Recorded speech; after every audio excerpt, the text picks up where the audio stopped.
And I don't eat that much, just 2 protein meals a day. That's what I'm doing with zero gravity. I don't want to do boring stuff again and again and again. I don't want to have 4 episodes of Boys of Girls. I don't want to do it, so I cannot fail. I don't want to fail. Otherwise, I shouldn't be there. People like to wear better clothes in the gym. People like to drive better cars, live in the better apartments, and have a better filters on Instagram.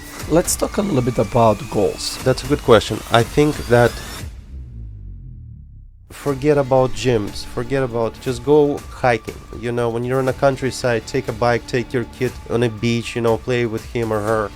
Have a good time. Solution for most people, all people who suffer with the issues that you just mentioned, is to... Igor, welcome to the house. Thank you for having me. Nice to meet you. It's my pleasure. Tell me something about yourself and your journey and your transformation, and whatever you think it's interesting for people to hear.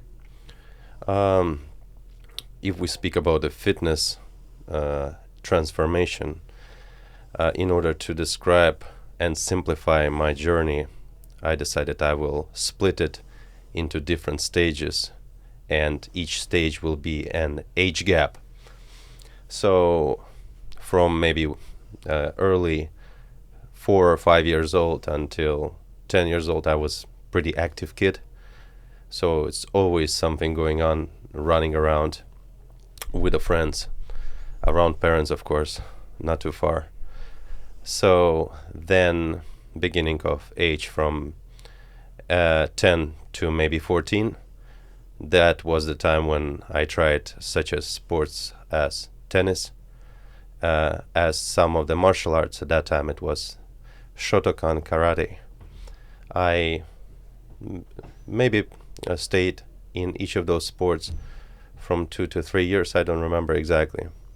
I wasn't an ambitious kid, so I would stop or at least slow down when the challenge started getting more difficult. So it was more like an amateur approach of a kid trying to do different sports and stay active. Body-wise, I was pretty much athletic, but nothing special, so I wasn't that kid with a six-pack. Then, age from 14 till about 19, I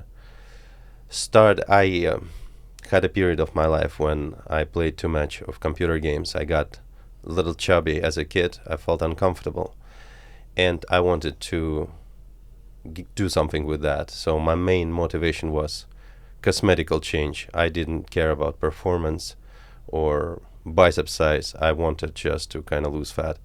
That brought me to the local gym, and I started doing all these basic, generic, absurd programs with a horrible technique, such as 5 exercises on biceps, then arm day, chest day, so constantly made out of too much rest, too much junk volume, very barbaric, and the only progression there is to take a higher weight and try to slam it with a worse technique. That type of approach in the gym brought me to the surrounding of barbarians who were into bodybuilding and whose training philosophy was to go off season, extreme overload of the body inside and outside. So it was excessive bulk food, excessive weights. At that time it was also anabolic steroids. And then when it's time of the season competition, very poor local competitions that nobody cares about, people would go opposite way and starve themselves, go really hardcore in every aspect of the body damage in order to deplete themselves, to show their unproportional ugly body on a local competition. So I was surrounded by people like that, and I started gaining negative experience, still an experience from them. That means from the period of maybe 16 until 20 years old, I was going extreme on gaining weight. My biggest weight was 280 pounds. I was 19, close to 20 years old. And then I did a couple of the local competitions. I did not have neither motivation, neither passion to compete in bodybuilding, so that's why I never cared about dieting hard, and I always failed, and I didn't really care about it. I was surrounded by those type of people. Then if we speed it up, the age of 21, it was the last time when I kind of even pretended to want to compete or try to be somebody in this physical activity. So I went from the period of 20 years old until 25, I assume, years old. I was just lifting without any expectations. I was just having the same chest day, same arm day. I wasn't satisfied with the way I look nor feel, because when I looked in the mirror, it wasn't aesthetic look for me. I barely could see my face features throughout its bloated face. Yes, I was big. Yes, I could bench those 3 plates, which are a very popular number nowadays. But the sacrifice for that was excessive size, looking like like you have a cover of the airplane when you wear a suit, and having all those fake compliments from low expectation in sport people who are surrounded by. That means the people who do the same boring thing as you do, and there's millions and millions and millions of them. I kept the training going because I did not know what it is the direction that I want to be. I was at that time surrounded by stereotypes that you cannot maintain the lean shape unless you are roided out or on a constant deficit of calories diet, or you cannot grow unless you are on juice, and it's a constant roller coaster, and there's no stability, and it's always dependence on weight, on gear, on food, and on all that supplements. But deep in my heart, I knew that I belong to sport, to something that's athletic, that's close to the humanity, and I just have to dig it in. But because I couldn't, because I always were returning to the same thing, to the lifting weights, I was in a comfort zone. Then, to speed it up a little bit, I had a couple of issues in my life, such as divorce, for example. I'm luckily married right now again, but let's say at that time I was divorced and I was going through the hard time. And believe it or not, everything happened so fast. The depression took over. I was left with almost nothing. So I was maybe 240 pounds, which is equal to maybe 111 kilograms. And within a month, I ended up to be 190. Everything I had, I lost because it was all forced size, dependent size. So the moment I stopped eating and started just, experiencing negative emotions, which caused a lot of cortisol, I lost everything I gained. You maybe think it's a sad turn of the story, but when I looked in the mirror, I was like, man, I do recognize myself. Look at this guy. I mean, of course, I was skinny, I was depressed, but I liked the way I looked because I could finally look like a human. I could see my face features. I could fit in the clothes well. I was like, oh my God, this is interesting. I like that. Long story short, it took me a little bit to recover. During that recovery time, I went back to my homeland, Latvia. So I stayed there for about a month, and in that month I started doing push-ups, squats, and all that. And I really digged in the best in me, at that time, because I felt like myself. I started feeling and looking young despite depression, and it really brought a lot in me, a lot of natural motivation, independent, and just making me happy and close to nature. Then if we speak about period 25 to 30 years, 29 probably, 25 through 29 years, I got back to New York and I got in the same comfort zone. Surprisingly to say that I decided not to continue doing push-ups and pull-ups. I was dragged back in the gym, and within a month I got maybe back to 20.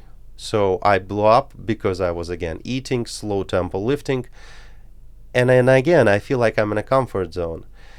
And I just started living with it. I was just starting, okay, listen, lifting, maybe my passion is somewhere else, so I'll just do sports because I like it. I'll just go to the gym. Surprisingly to say, the gym didn't have any discipline, because I could drink alcohol and I could lift weights the next day. And with lack of discipline, lack of obligation, lack of strict setup for the workout performance, I started developing bad habits. I started drinking. I started excessively eating. It was usually a good do it before bed, and then the next day I would go to the gym. I just started being confused because from one hand I'm like trying to, people see me, people who don't have an experience, they visually see me as a big, strong guy with probably a lot of discipline. But inside me, I was weak, I was depressed, and the moment I would do anything slightly cardiovascular, I would die. My heart rate would go up and I would feel miserable. That's why I stayed in a comfort zone, lifting. Even the weight was significantly big, but for a couple reps, I could handle it and I could just live a bad lifestyle. Speeding up my journey, getting to one of the changing spots. So in 2019, I I was going to that gym, and it was UFC gym, and I met a lady there, and she was doing professional Muay Thai. I mean, very gifted, gifted athlete. She's my wife right now, by the way. What's up, Laura? I love you. So she changed my perception on the training, because I was doing all these treadmills, and I can see, because the gym was big, I can see she's kicking bags behind my back, doing high intensity stuff, and I started feeling like, I would at least like to explore that. Long story short, we went to live in Thailand for 3 months. It was a wild story, but it was some kind of sacrifice, but it was worth it. So I went to Thailand. So my goal was to just kind of shape up, and mentally and physically, and just change the environment, because the city was taking me over. I went to my first Muay Thai class. Big guy, 230 pounds, which is equal 105 kilograms. So I went to the Muay Thai class. They gave me jump rope. I couldn't do nothing. My calves were swollen. My cardiovascular was exploding. I was sweating, considering the humidity there. I was a few steps away from ambulance. I felt bad about myself, and that changed the perception to start reviewing training. And that set up one of the most important life-changing questions there for me. And that question was like, do you want to be an athlete, or you're just just having fun around? So, and then the answer is yes, I want to be an athlete. And so then I started taking seriously of what do I spend time on in the training space, and what is really working for me, or what is the junk volume, and digging very deeply into what I really feel about my physical activity. I came up to conclusion that I lift weights because just for lifting weights, just to get busy with something as an addict, and without expecting, without setting any goals, without expecting any progression, just doing dumb barbaric thing over and over and over again. So, and then I started changing slightly. So from Thailand escalated the passion in me to really open up my human potential, to drop the cosmetic weight, to really focus on the things that increase such an aspects of human body, like performance, longevity, mobility, cardiovascular capacity, explosiveness, coordination, and a lot more stuff that we see not only in us but also in animals. So the stuff that helps us to survive and to be more aware, to be more focused, to be practically strong and have endurance, mental and physical. So now, year 2019 to 2020, so coming back from Thailand, back to New York with a new motivation, new discipline, still fighting the comfort zone of the gym, because constantly still doing stuff in the gym, but kind of starting involving the functional stuff as at least warm up. So I would start doing some jump rope, then maybe some sloppy burpees, and then I would do lifting. So it was very addictive.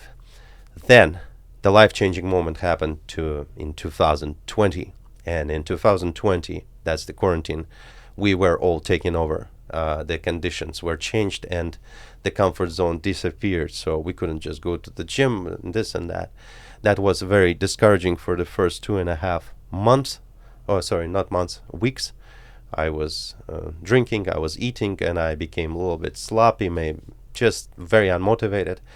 And then I decided that I have to start doing something. So I started going on the field, practicing bodyweight exercises. My goal was never to be big or to have biceps or bench press. My goal was to look aesthetic, such as Brad Pitt and Troy. So no big expectations. I just want to look aesthetic and fit in a clothes well and feel good about myself. So the bodyweight training that I started practicing on the field started kind of not causing too much appetite. Professionally said, it did not drop insulin sugars as weights do. So I could do a big volume, slowly experiencing different type of moves, using my muscle memory experience, applying it to the bodyweight move. And I started experiencing the progress in mental freedom, independence, because I was just basically human who is just moving and there's no expectations, just keep moving. Secondary, my appetite was less, and third, I started seeing visual progress. My body started changing. It's just I started dropping all that unnecessary weight. I started becoming less bulkier, more leaner, but in an aesthetic way. Then I had a couple of friends that I involved in this project. I call it zero gravity training, and we started practicing different type of programs that I would design for us. Long story short, within a period of a year, we had achieved pretty interesting progress. We gained some good stuff of experience. Visually at that time I changed, I got leaner, and I could present myself as a product of my training philosophy at that time. Then to speed up the journey more, one of my friends recommended me to do a collaboration with one of my great friends. He is a very popular YouTuber and very disciplined kid. His name is Goku Pump, so subscribe, like, and do all this generic stuff. I did a collaboration with him and I was very honored, but more so I was surprised that, listen, the people who do the workouts and display them on YouTube, they are just the same as passionate as you. They for sure are different level, but they present their ideas. We all here with the same goal, to train and to grow and to share, the most important. So it brought me to more confidence to try myself, to introduce to my workout style on a different channels. And throughout the experience of bodyweight training, I really noticed that my legs have really explosive potential. So that's why I'm zero gravity, because I constantly jump and try to focus on explosive movement, most beneficial in my opinion. When, let's say 5-10 years ago, I hated my legs because I couldn't squat more, like let's say 3 plates, and it was always same, and I'm like, I expected to squat more again. So I was like, my legs not growing, or now I'm the happiest man on earth because my legs are not discovering its own potential. But anyways, so me becoming the YouTube is just a passion to share with other people and keep us all going, because at this time, I'm sure there's more like 600-700 ideas already that I shared, and it's constant development of efficiency, extracting efficiency. So pretty much that's it from 2000 up till now, and hopefully future until I'm gone. This zero gravity idea from functional training and human performance increasement, and just trying to go a little bit over the limit of your human potential, will grow and attract more attention, and what is more important, make more people practically stronger, and eventually they will be able to apply it in other aspects of life. I tried to shorten out as much as I could. So sorry for the long intro. Thank you so much. That was. I think that was very useful. Tell me about your vision. You just mentioned about zero gravity. You want to continue doing that for a longer time. What is your vision when it comes to zero gravity for the future? Let's say 3 years from now. 3 years from now, I try to extract the efficiency from each workout, and it's constantly evolving. Now I'm at the point where I try to put the strategy together that a little bit higher than amateur. Well, you can basically, I can adjust workout for any level. Yeah, so it's either beginner or advanced. The idea is to go unbroken. Let's say beginner can do 5 push-ups, followed by 5 squats, then active rest, 5 sit-ups, you know. Advanced can do like, let's say 20 push-ups, then followed by 20 burpees, then squats on top, and this and that and all that. So the goal is to have more people involved in this and have more people practically share their result and friendly compete with each other and get better in a process. So the idea of zero gravity is to have more tools for the better quality of the content, because right now I'm all one. So let's say if I have a cameraman or even set up like this, so I can deliver the information and thoughts better. So the growth of content, the improvement and evolution of the workout strategies, and the more good people involved in the process of getting better. Do you believe that most of the people who go to the gym on a regular basis, I'm not talking about bodybuilders, I'm talking about in general, do you think that ego is pretty big for people who work out in the gym, and then sometimes we're not even aware of what motivation is, what is our motivation there? So what's your opinion on weightlifting in the gym versus doing body weight stuff when it comes to a mental state? I think we are living nowadays in the world, and especially we are in New York. It's the place where people try to impress each other. That leads us to a materialistic approach. Anywhere, you know, like, people like to wear better clothes in the gym. People like to look good, drive better cars, live in the better apartments, and have a better filters on Instagram. It's just everywhere. So apply that to the gym. So people want visually to look better, to give a better impression for other people. Not too many people really look to increase the performance. Because look at the gym setups.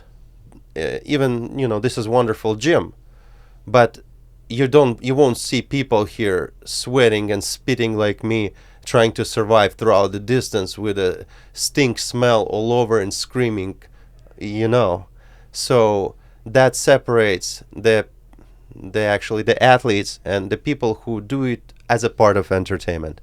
So because the achievement of certain goals for most people is very simple, and me and you know this.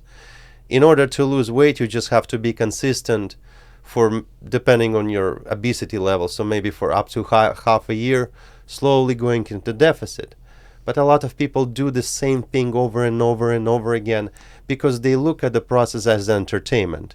So the answer is, most people see it as entertainment, as the way to show yourself and see others.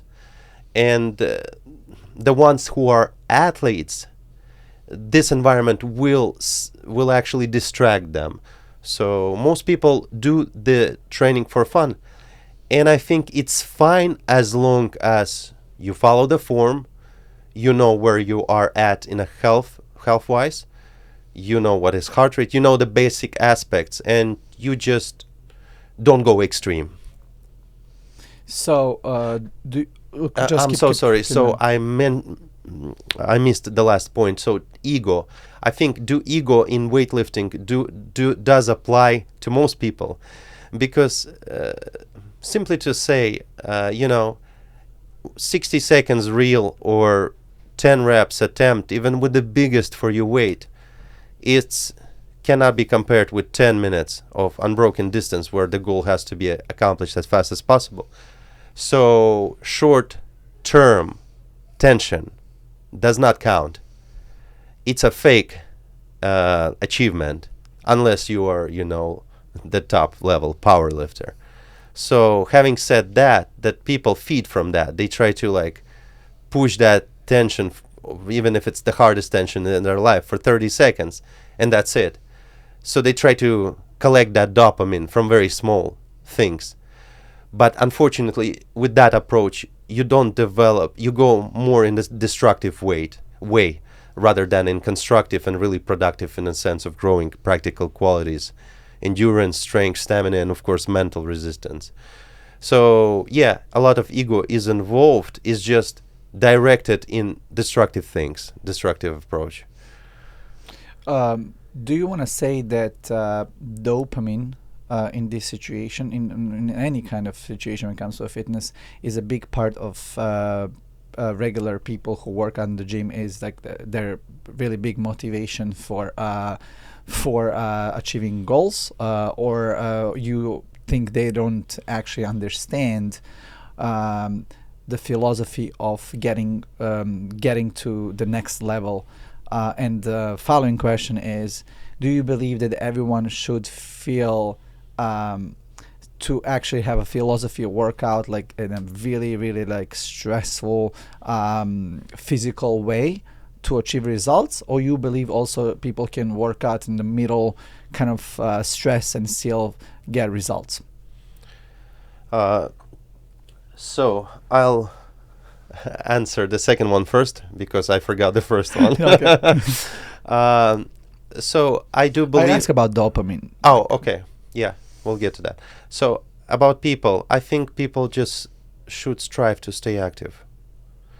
Forget about gyms. Forget about, just go hiking. You know, when you're in a countryside, take a bike, take your kid on a beach, you know, play with him or her. Have a good time.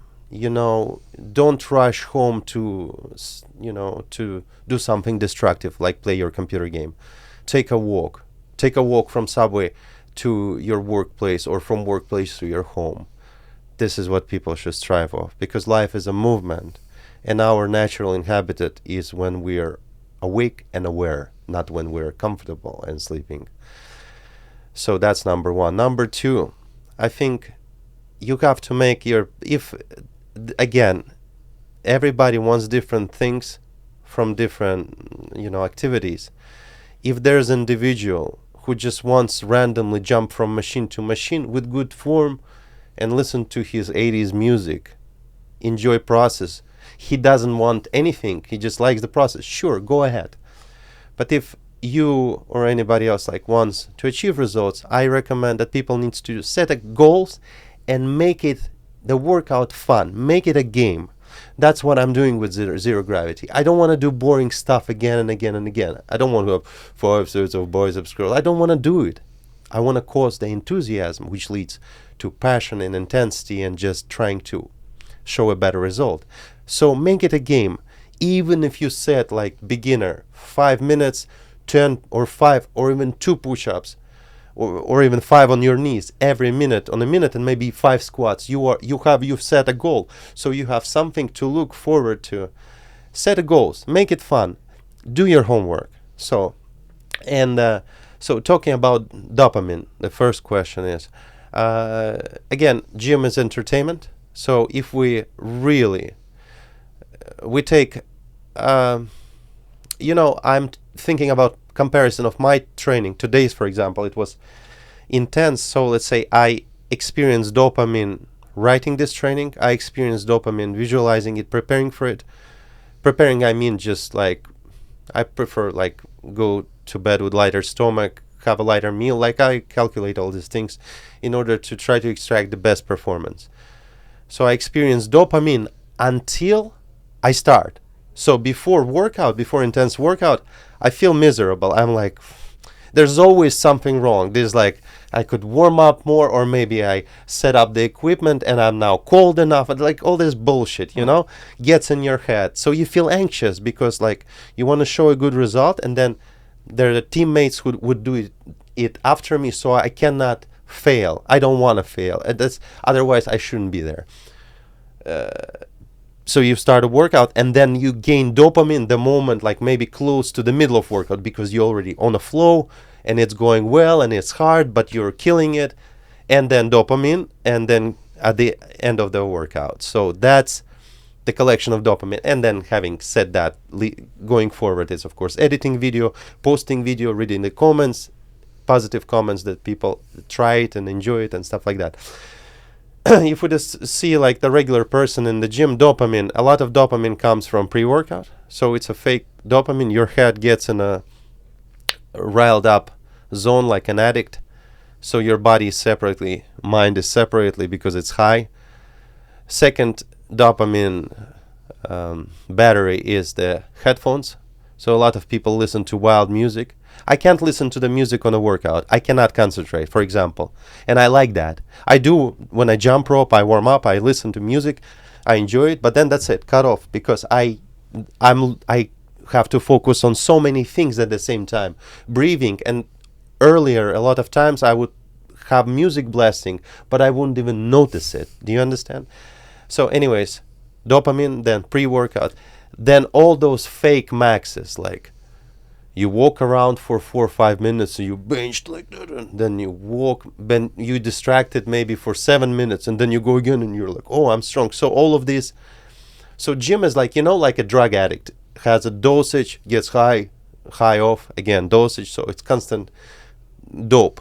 So same with the gym, you do this like max a little bit, 30 minutes seconds tension, then you walk around, and then you again like do something like another dosage. So then you write email. Huh? Then you write one email. Yeah. Oh yeah, of course. Email, chatting, dating.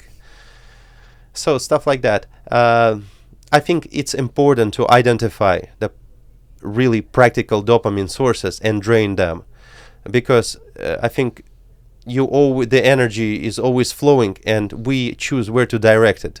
For most part, the gym culture directs it to junk volume, excessive overdoing things, and then excessive compensating things.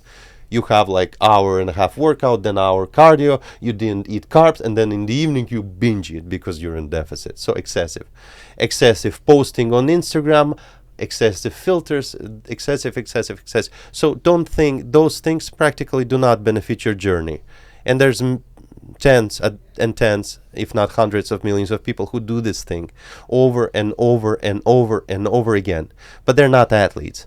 Sadly to say, most of them are not even physically function as a humans. Coordination, lunges, jumps. A lot of people have big muscles, but the moment you ask to do little practical stuff, that's it. You see like a rusty robot is moving, and that's sad. So yeah, I think it's important to identify your goal and start directing the dopamine into right sources. Let's talk a little bit about goals. A lot of people do not achieve their goals. There's a lot of reasons for that. Even trainers' clients. I have trainers coming here. We talk about it very often. Most of the people actually do not achieve their goals. I mean, whatever the goals is. Don't get me wrong. People who come to work out and do any physical activity, they already do better than the rest of the world. Most of the people don't do anything. But I'm just saying in general, a lot of people have, I think, very unrealistic expectations first. What's your opinion on that when it comes to why people do not achieve their goals? Is it because it's, first of all, unrealistic expectation, or you think it's just people are not, they never put their body into like enough stress to get results? That's a good question. I think that a lot of goals are delusionally given to us, so that's not even our goals. So we see all these Instagram successful stories, rich and famous, billionaire yacht, glasses of champagne with nice booty. It's all given to us because it attracts attention. It's shiny. And because innocent brain is, most people have innocent brains, so they react on those things. In reality, goal is something that, comes from you. It doesn't come from if we talk about physical training goals, it doesn't come from the gym environment. It comes from you right here, right now. It's like, it's not, when people try to stop smoking or drinking, they smoke and drink in the evening, they're like, I'm stopping tomorrow. They make that decision while being satisfied. When the morning starts, they miss the nicotine and alcohol, and they are like feeling crampy and they don't want to start anything they said yesterday. Same thing with the fitness. I think a lot of goals are delusional. Like we said in the first topic, people want to look better to impress somebody. They don't want to increase their practical performance to just even walk better and breathe better and feel better. They want that biceps and all that, so it's very materialistic. A lot of goals are not belonging to the people. So, as they say, if there is a goal and you gave up, that wasn't your goal. That's how it is. That's unfortunately the competition strictness that exists in this world. So the people who want to have a passion in sport, they will always find what they're looking for without all these gyms. They may be distracted, sure, but with the gyms and stuff, but they will always try to dig in what's important, and they get to the conclusion. Like I did now. It took me close to 20 years. But where I am right now, I clearly identify this is my discipline. This is the price I have to pay. This is the effort that I have to put. If I put less effort, then like you can't lie to yourself. I would even be like, what? So I would be very frustrated because this is my passion and I want to do it 100%.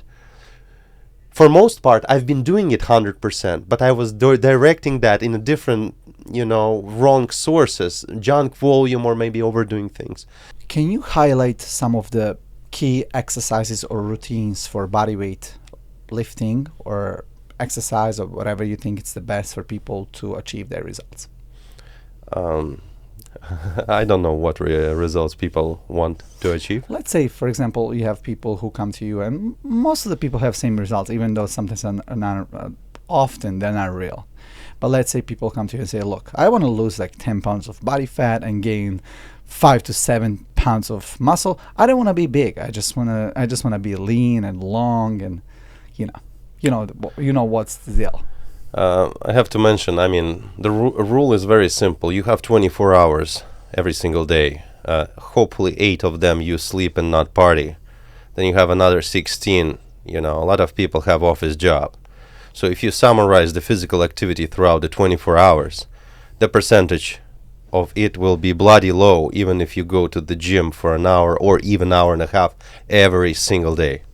That's why solution for most people, all people who suffer with the issues that you just mentioned, is to stay active, blend physical activity as often as possible in their lifestyle. Be creative, take your kid, do something fun physically. Anyways, now if we talk about the training, that I always say to my clients that lifestyle indicates of how you're gonna feel, how you're gonna look, how your skin gonna look, and a lot of other micro details. What workout can do, it can make you stronger. You have to be able to separate the body fat, obesity, and all other stuff with training. Training is one thing, the diet is another thing. Training makes you stronger depending on your goals. If we talk about what most people need to learn how to use their body at most, learn how to involve the whole body into movement, and how to nicely get in a plank position, perform jumps, or transfer from lunge into something else. So anyways, human longevity, human mobility, that's what the goal is and base should be for all of us, no matter what sport we do. And the exercises should be chosen that involve the most of the body parts at the same time. That will give you an ability to learn how to breathe throughout the stages of exercise. That will also give you a optimization for your movements eventually. So instead of slamming into a plank like elephant, you will be nicely getting into that smoothly and getting up, spending least amount of energy. That includes the movement, that includes the coordination, strength, oxygen, and all that. And to mention one of the best is burpees. Simple, get back, slowly drop down, get down in a plank, legs together, micro pause in the core, perform a push-up, bring yourself up into vertical position. You can upgrade it the way you want it. You can perform any type of lunges on the top. I like burpees because you can mask reps in them. You can perform 2 push-ups at the bottom. How many burpees can you do? Be honest with me. It depends what rhythm, what No, style. like what's your max if you start like just a regular burpee on the floor, Again, touching the floor, going all the way up. The regular burpee. but what rest in the between? There is no rest. You do max. No rest. I can pull like with no rest. I can go to 100 more. 100? Yeah, but it will. The time maybe like for sure I can fit in at least 7 minutes. Wow. Just Amazing. going back for without changing the leg position. Right. No jump. No jump. If we talk with the jump, which is not the original version of burpee, So by the there way. is no jump. Yeah. That's a good point. Yeah, because I try to be honest with all these burpees. Everything matters to me. I see a lot of people just try to have a sexual act with the floor when they do burpees. I'm against all that. Uh-huh. I'd rather do less reps but cleaner reps. So that's why each time I perform an exercise, it's not to make my chest bigger, to make my triceps bigger. It's all together. It's about optimization. It's about how to spend the least amount of energy doing this. And that will lead me to doing more reps or doing heavier reps with, let's say, waist on. So that leads to progress. You know what I mean? So I involve so many expectations from one movement. And I already visualize how to apply them, first of all, in life. You know, because when you do functional training, you can see that in your real life. You know, I walk a lot, I go stairs up and down and all that, and I keep that freaking chest up and vertically bring myself, you know, from flat feet step by step. So, of course, I'm exaggerating, but you feel that. So, burpees, anything that involves the whole body, but burpees is number one. Cool. Nutrition, huge part. I would like to give people some advice about when it comes to nutrition. Let's say, I don't know, give people one good day of nutrition to look healthy, good, in a balanced way. I can give you a couple of rules that are I think are very basic, and also a couple of tips what not to do. So it's important to understand calories, but if you obsessed with counting your calories, you kind of going a wrong direction. I know it sounds too kind of, you know, maybe at my level, where I feel my body intuitively. If I had a more intense workout, I compensate calories more. I just have a bigger portion, or maybe different proportions of macros, a little bit more carbs and all that. So I look at the nutrition. It's important for you, my friends, learn nutrition. It's not about your training. It's about your life, and what's more important, what you eventually can teach to your kids. When you say learn about nutrition, do you think like other people should learn about calories, how many calories some certain food has, or you just think in general people people don't know anything about food. It's just crazy to me how, like, I have clients who come to me and say, okay, but I had, like, I don't know, like they will mention some nuts. They don't even know that the nuts are huge in calories. They're great for you, but they're huge in calories and stuff. So The good example would be the getting driver's license. I don't think it's a difficult process. You know, so you can learn your driver's license and then you can practice it very quick. If it takes you a year, then you're slow. So Right. it's a quick process. Right. Nutrition is the start off, because the rest you gain along the way with experience. But basics, it won't take you longer to learn than a car test, but it will benefit you and your kids and hopefully their kids, because that's what actually represents the quality of life, the decision, and that applies to even our thoughts and our performance and everything.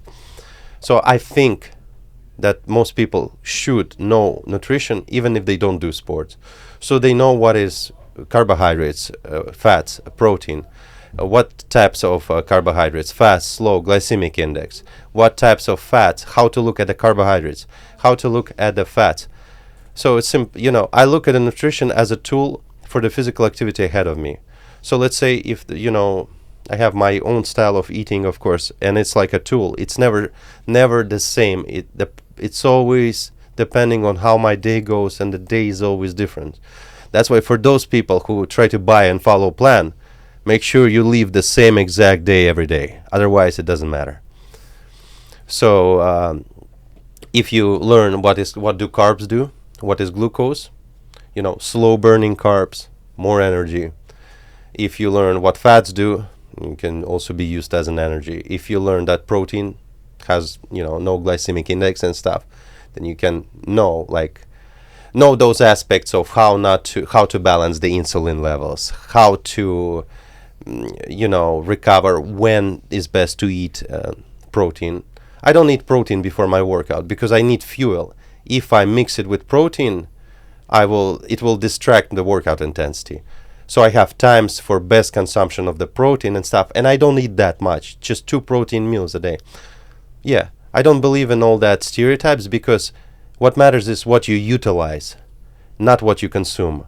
Because utilization, you only need so much, but you have to deserve it. You have to go over the limits, and create a hunger simply to be said. But then it also matters the balance of the portions. So for me, it's constant balance. So I may eat a little bit more after workout, and then have a lighter snack. Sometimes I like sugary snack, like fruit or coconut water or something else. So then it causes kind of appetite for proper early dinner. Just learn and apply it to your experience. Don't get obsessed on counting calories. It's important. So what really changed my mind is that I used to look at the nutrition as body fat percentage.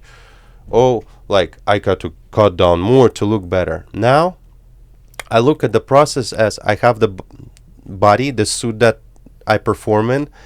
This suit needs to be optimized. I have to be always in a certain weight, certain condition in order to progressively perform. So let's say if I gain 10 pounds on top of that, I cannot expect a good high intensity performance. First of all, I have to get back to where I am right now, and then the progress goes, right? So a lot of people don't have that identification for themselves. So it's important to set your goals, and that your goals, realistic goals, will lead you to actual optimization. So because you want to be the best you can be in order to achieve this goal, so you can go to the next one and maybe optimize for the next one. So just learn how to use nutrition as a tool and have a balance. Because your progress is hidden in a balance. If you know how to balance, that's where you constantly progress. If you overdo things, I don't care who you are, like how much bench press you show on your silly Instagram.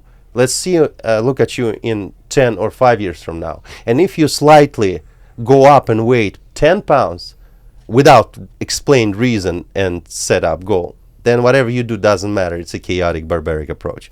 You know what I mean? So I look at the things this way. You may look differently, but I'm telling you my vision. And that helps me actually evolve as an athlete. That was amazing. Thank you so much, Igor. We had a lot of insights today to share. Hopefully, we're going to help. I always say at least one person, I'm going to be happy. But I know we're going to help so many people by understanding their goals, because we both believe that a lot of people are not honest with themselves. That society and everything and Instagram and social media are destroying us and everything else. And I think that by helping someone from doing this, I'm going to be more than happy. Again, thank you so much for your time. Thank you for your insights. Thank you for everything. And I hope I'm going to have you back again, because we have a lot of topics to cover. Thank you so much. I really appreciate our time here. This is amazing podcast. Thank you for your time, listeners. I just want to say that I want to invite you to my YouTube Zero Gravity Training Library. My main goal is to share. It's completely a non-commercial project, because I love what I do, and I would do it without YouTube. Everything that is there, it's all yours. Give it a try. There's always way to adjust, way to learn. Even if you try one movement separately, you already learned something new. So yours. Good to see you. Thank you, Alex. Zero Gravity Training. God bless, and let's go. Thank you, Igor. Thank you so much.